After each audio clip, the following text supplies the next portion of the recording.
नमस्कार विद्यार्थियों, स्वागत करती हूँ आपका मेरे YouTube channel GK special class में आपका। तो विद्यार्थियों, भारत के इतिहास में हम क्या पढ़ रहे हैं? वेद में हम क्या पढ़ रहे हैं? पूर्व वेद के दो भाग होते हैं, पूर्व वैदिक काल, उत्तर वैदिक काल। पूर्व वैदिक काल और उत्तर वैदिक काल, जो हमारे पूर्व वैदिक काल कल की क्लास में हमारे फिनिश हो गया। पूर्व वैदिक काल में हमने क्या पढ़ा था? पूर्व वैदिक काल का राजनीतिक जीवन, पूर्व वैदिक काल का सामाजिक जीवन, पूर्व वैदिक काल का धार्मिक जीवन, पूर्व वैदिक काल का आर्थिक जीवन। वही बात पढ़ी थी हमने। पूर्व वैदिक काल के राजनीतिक जीवन में हमने सबसे पहले क्या पढ़ा था? इक्कई, फिर राजा, मतलब ऐसे पॉइंट सेम टू सेम वही पॉइंट रहेंगे विद्यार्थियों। फर्क क्या होगा? फर्क डिफरेंट सिर्फ इतना रहेगा, वो पूर्व वैदिक कालीन बातें थी, ये उत्तर वैदिक कालीन बातें, पॉइंट सेम टू सेम ही रहेगा। तो विद्यार्थियों, आज हम क्या देख रहे हैं? उत्तर वैदिक काल। उत्तर वैदिक काल का समय क्या है? उत्तर वैदिक काल का समय है विद्यार्थियों 1000 ईसा पूर्व से 600 ईसा पूर्व। 1000 ईसा पूर्व से 600 ईसा पूर्व क्या है? उत्तर वैदिक काल का समय है, जो आपको दिखाई नहीं दे रहा है शायद आज। तो आप ऐसे लिखना है ना, उत्तर वैदिक काल हेडिंग लगाना, कोष्टक में लिखना 1000 माइनस 600 ईसा पूर्व, यानी 1000 ईसा पूर्व से 600 ईसा पूर्व क्या है? उत्तर वैदिक काल में आर्यों का भौगोलिक विस्तार गंगा यमुना नदियों तक हो गया तथा इनका मूल केंद्र मध्य देश को माना गया है।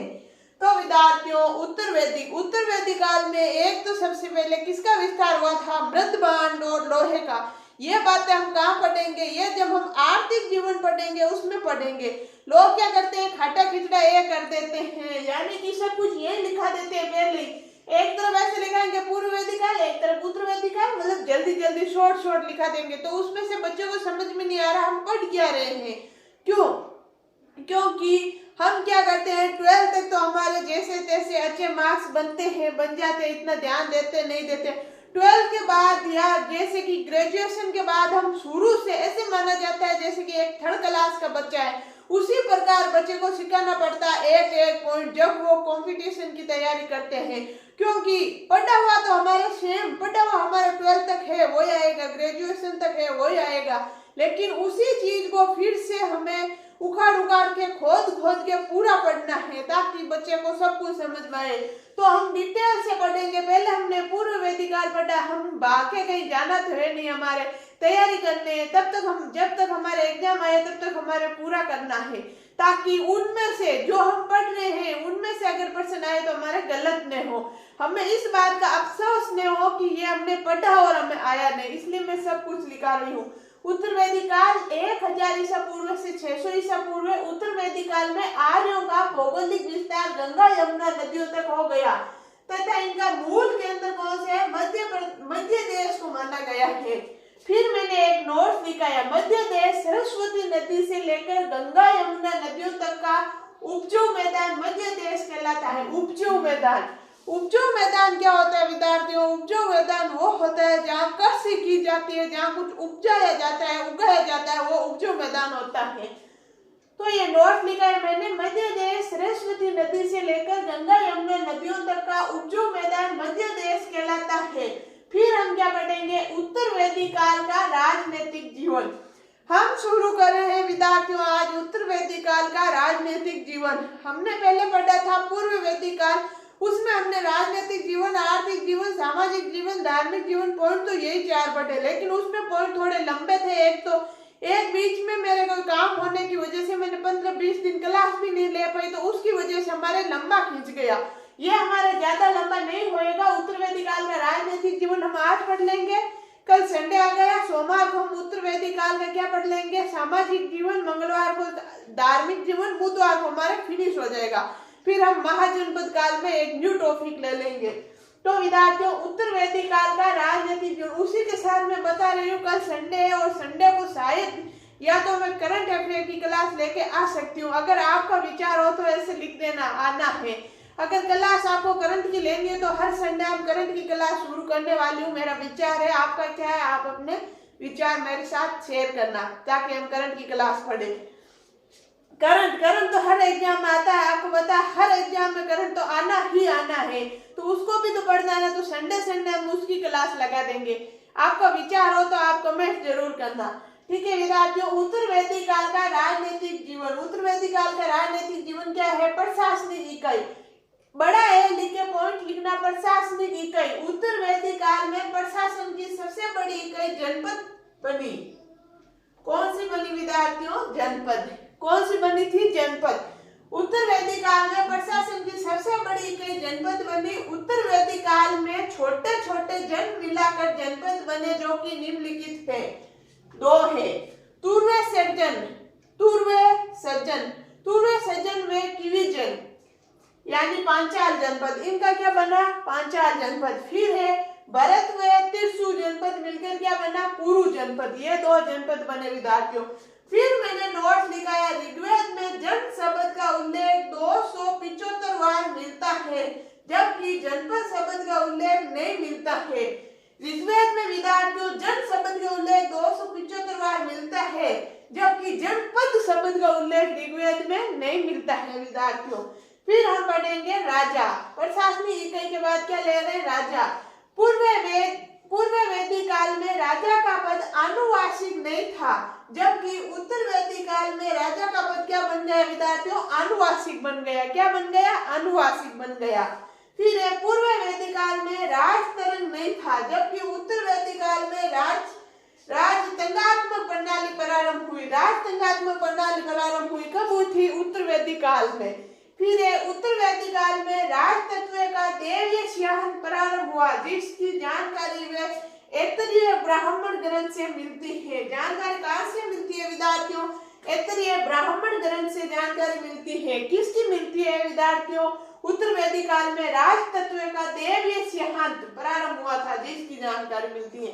तो विद्यार्थियों आप इसका स्क्रीनशॉट लो, मैं बोल रही हूँ वैसे वैसे आप लिखना पॉइंट टू पॉइंट।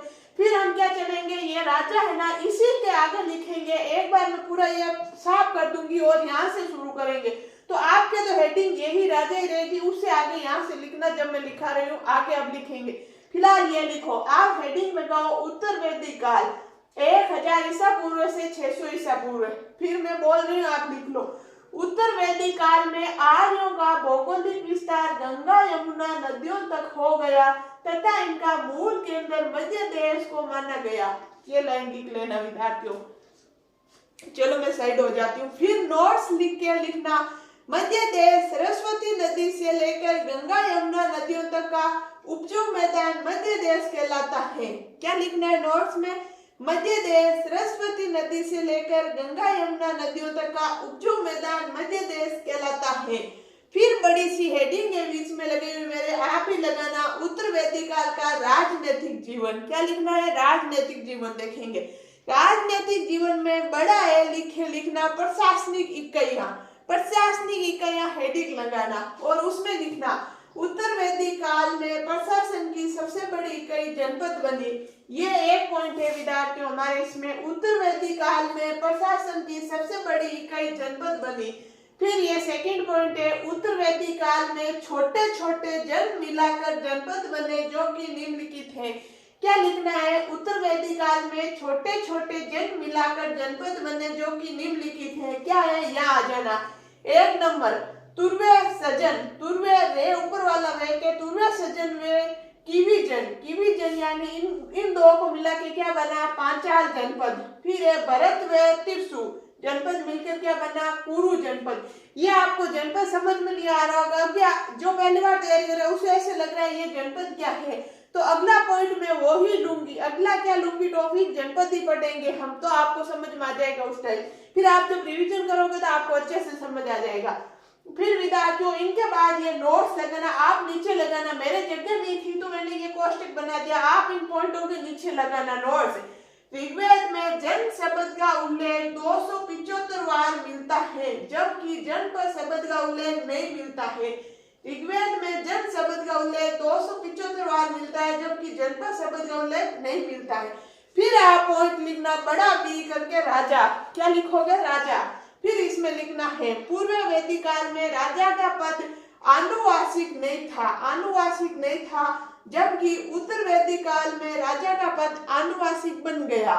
फिर सेकंड पॉइंट लिखना पूर्व वैदिक काल में राजतंग नहीं था जबकि उत्तर वैदिक काल में राजतंगात्मक प्रणाली प्रारंभ हुई। क्या हुई?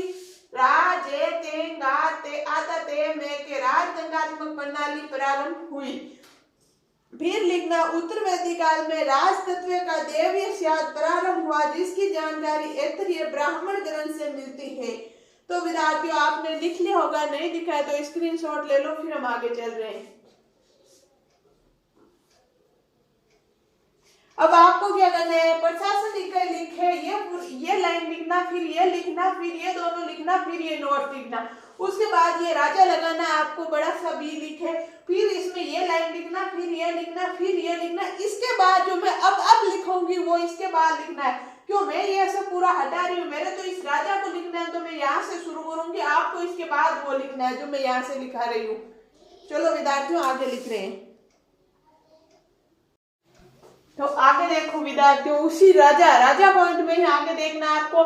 उत्तर वैदिक काल में राजाओं को अलग अलग दिशाओं के हिसाब से पुकारा जाने लगा जो कि निम्नलिखित है। उत्तर वैदिक काल में राजाओं को विद्यार्थियों अलग अलग दिशाओं के हिसाब से पुकारा जाने लगा। क्या है, उत्तर वैदिक काल में राजाओं को अलग अलग दिशाओं के हिसाब से पुकारा जाने लगा जो कि निम्न है। दिशा, वेग, राजा। दिशा क्या, उत्तर दिशा में क्या बोलते थे, वैराज्य। वेग इनका क्या था, वैराज्य। राजा को क्या बोलते थे, विराट। दक्षिण दिशा में वेग क्या था, भोज्य। राजा को क्या बोलते थे, भोज। पश्चिम दिशा में वेग क्या था, साम्राज्य। राजा को क्या बोलते थे, सम्राट। पूर्व दिशा में वेग क्या था, साम्राज्य। राजा को क्या बोलते थे, सम्राट। तो विद्यार्थियों दिशाओं के हिसाब से, जैसे कि उत्तर दिशा में विराट, दक्षिण दिशा में भोज, पश्चिम दिशा में सम्राट, पूर्व दिशा में सम्राट। तो यही बात मैंने ऊपर लिखी है। उत्तर वैदिक काल में राजाओं को अलग अलग दिशाओं के हिसाब से पुकारा जाने लगा जो कि निम्नलिखित है। फिर लिखना है विद्यार्थियों, राजा को सहयोग देने के लिए रत्निन होते थे जिनकी संख्या अथर्ववेद की, कौन से वेद में विद्यार्थियों, अथर्ववेद में 12 बताई गई है। विद्यार्थियों राजा को सहयोग करने के लिए, राजा की सहायता या राजा की, जैसे कि हमारी भाषा में हेल्प करने के लिए आदमी होते थे, यानी जो होते थे उनकी संख्या कितनी थी, 12 थी। इनकी जानकारी किसमें मिलती है, अथर्ववेद में। किसमें मिलती है विद्यार्थियों, अथर्ववेद में। यही मैंने लिखा है, राजा को सहयोग देने के लिए रत्निन होते थे, यानी इनके आदमी होते थे जिनकी संख्या अथर्ववेद में 12 बताई गई है। कौन कौन सी, तो विद्यार्थियों सच बता रहे हो, वेरी मोस्ट बात है, याद रखना। ऐसे ही प्रश्न पूछते हैं, इनमें से ही पूछ सकते हैं। जैसे कि ऐसे प्रश्न पूछ लेंगे, बागदूत कौन होता था उत्तर वैदिक काल में, तो कर निर्धारित करने वाला, ऐसा प्रश्न आएगा। याद रखना, रट्टा लगा लेना मैं जो बोल रही हूँ। 1 नंबर पुरोहित कौन होता था विद्यार्थियों, 1 नंबर पुरोहित, 2 नंबर ब्राह्मणी, 3 नंबर सेनानी, 4 नंबर बागदूत। बागदूत कौन होता था, कर निर्धारण करने वाला। 5 नंबर पाला गले, पाला गले कौन होता था, राजा को खुश रखने वाला, पाला गले। 6 नंबर अक्सुआय, अक्सुआय कौन होता था, राजा को जुए में सहयोग देने वाले। राजा जब जुआ खेलते थे उनको सहयोग देता था, उनको क्या बोलते थे, अक्सुआय। श्रृंगी, श्रृंगी कौन होता था, प्रतिहार या हारपाल, प्रतिहार या हारपाल होता था, जिन्हें क्या बोलते थे, श्रृंगी। स्थपति, सीमावर्ती वर्गों का मुख्य, सीमावर्ती वर्गों का जो मुख्य होता था उन्हें क्या बोलते थे, स्थपति। सतपति, 100 गांवों का प्रमुख, 100 गांवों का जब प्रमुख होता था उसे क्या बोलते थे, सतपति। संग्रहिता, संग्रहिता। कोषाध्यक्ष, कोषाध्यक्ष होता था, कोष का अध्यक्ष जो मतलब खजाने का अध्यक्ष होता था उन्हें क्या बोलते थे, संग्रहिता। सूत, रथ का महारथी, जो रथ चलाते थे, रथ चलाने वाला महारथी होता था उन्हें क्या बोलते थे, सूत। महर्षि, पटरानी, पटरानी को क्या बोलते थे, महर्षि। तो विद्यार्थियों ये 12 लोग थे जो अथर्ववेद में जिनकी चर्चा हुई है, जिनको अथर्ववेद में बताया गया है, तो राजा की सहायता करते थे। तो विद्यार्थियों आप लिखो, मैं बोल रही हूँ, इनको लिखो।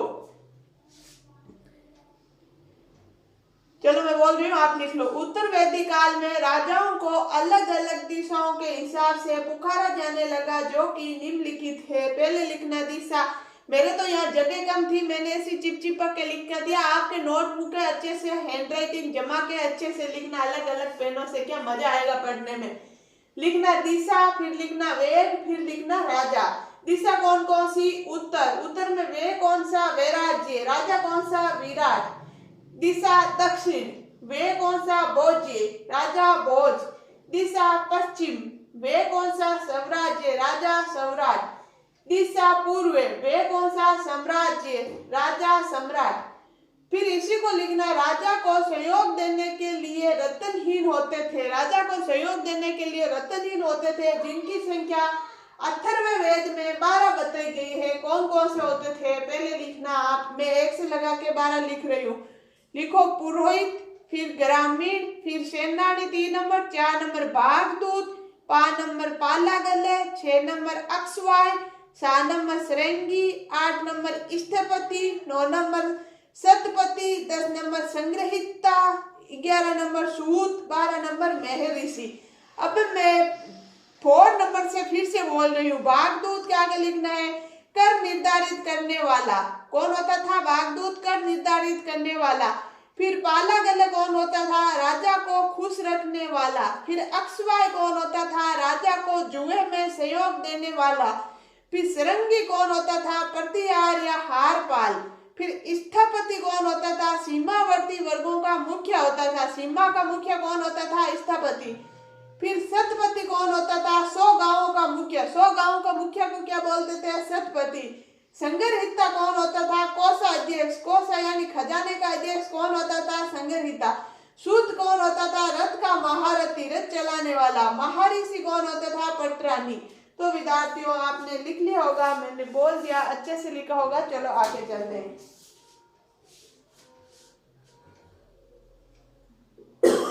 सॉरी।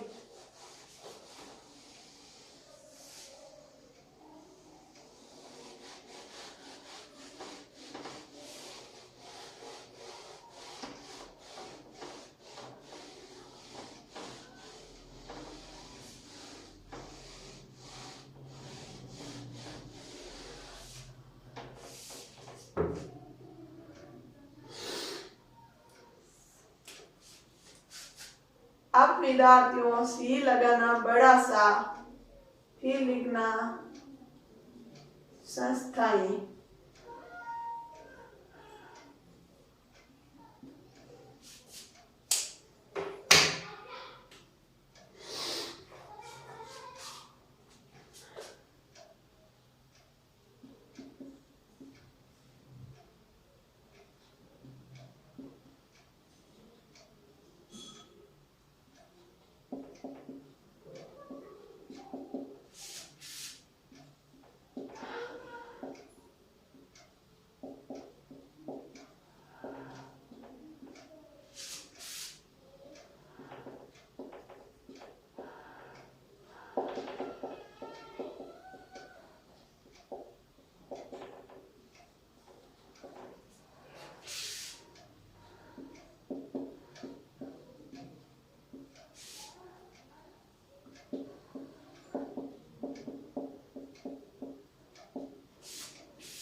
चलो तो विद्यार्थियों आगे देखो संस्थाएं।